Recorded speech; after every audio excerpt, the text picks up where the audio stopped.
Hello friends, આજે આપણે બનાવીશું વેજીટેબલ પુલાવ.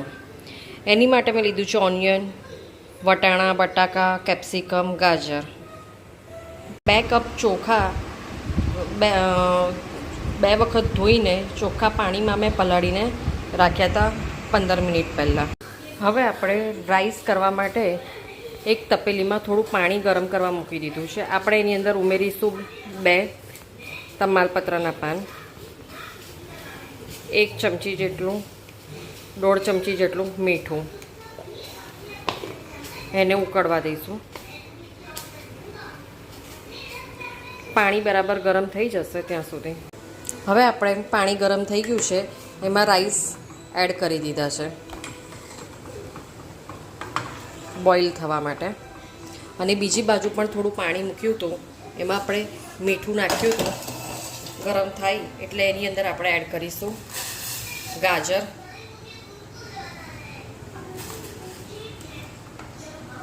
વટાણા અને બટાકા. એને આપણે થોડીક વાર માટે બોઇલ થવા દઈશું. હવે એક સાઈડ આપણે ડુંગળીનો વઘાર કરવા માંડીએ છીએ. એની માટે આપણે કઢાઈમાં થોડુંક તેલ લઈશું. તેલને થોડું ગરમ થવા દઈશું.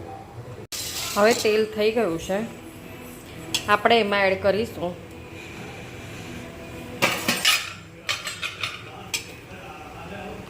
હાફ સ્પૂન ટી જેટલું જીરું,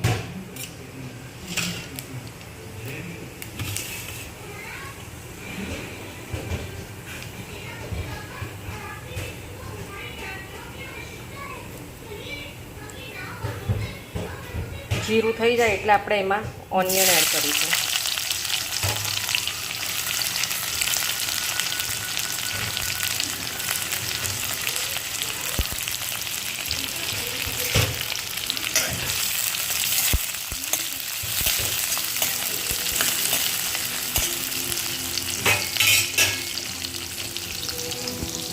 હવે આપણે એને 3 મિનિટ માટે ઢાંકી દઈશું.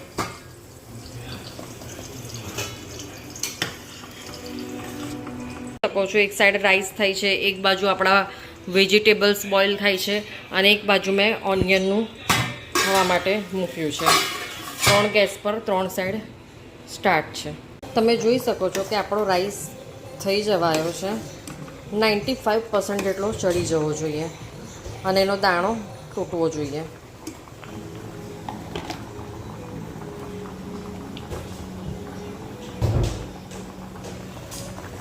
રાઈસ થઈ ગયો છે.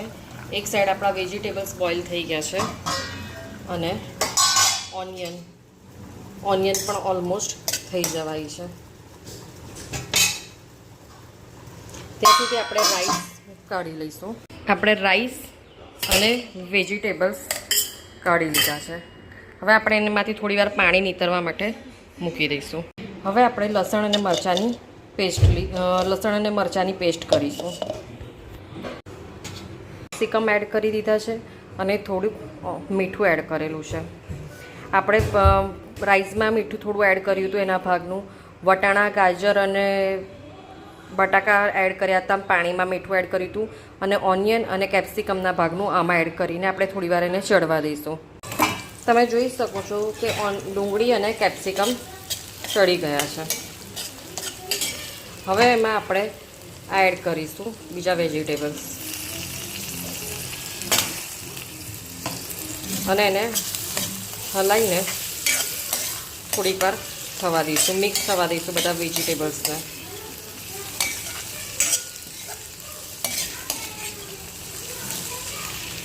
હવે આપણે આ લસણ મરચાંની જે પેસ્ટ કરી હતી એ એડ કરીશું અંદર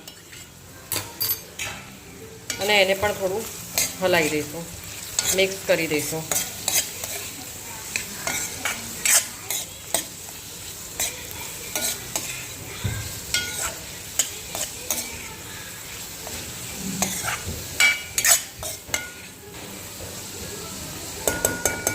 હવે આપણે એને 3 મિનિટ માટે બંધ કરીને મૂકી દઈશું.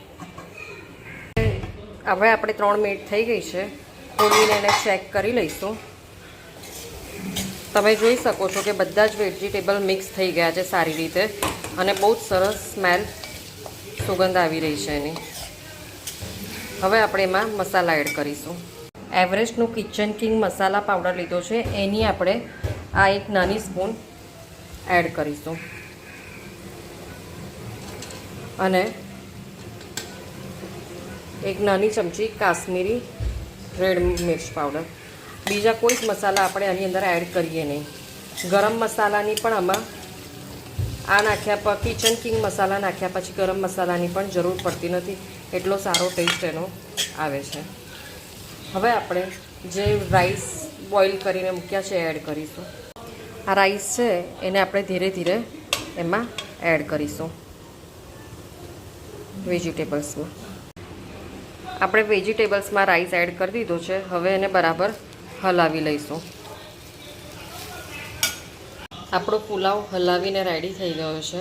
તમે જોશો એનો કલર પણ આવી ગયો છે સારો એવો.